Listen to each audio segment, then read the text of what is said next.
Datangnya musim penghujan harus diwaspadai oleh seluruh warga di Kota Denpasar dengan tidak membuang sampah ke saluran air baik sungai maupun selokan.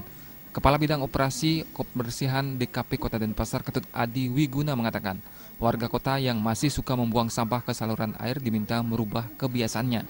Mereka diminta semakin sadar untuk menjaga lingkungan sebagai langkah awal mencegah terjadinya banjir. Selain menghimbau warga tidak membuang sampah ke saluran air, DKP juga menggelorakan semangat warga dengan menggelar lomba kebersihan sungai dan gerakan kebersihan sungai terpadu. Upaya ini untuk meningkatkan kesadaran warga menjaga sungai agar tidak dicemari dengan sampah dan bahan pencemar lainnya.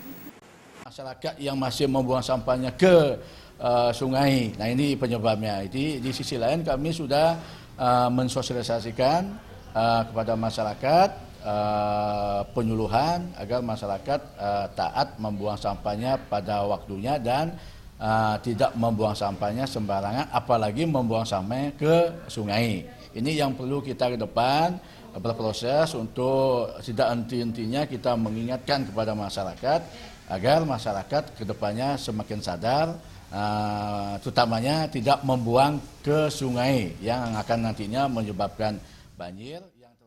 Pujiantini dan Indrawan, Bali TV.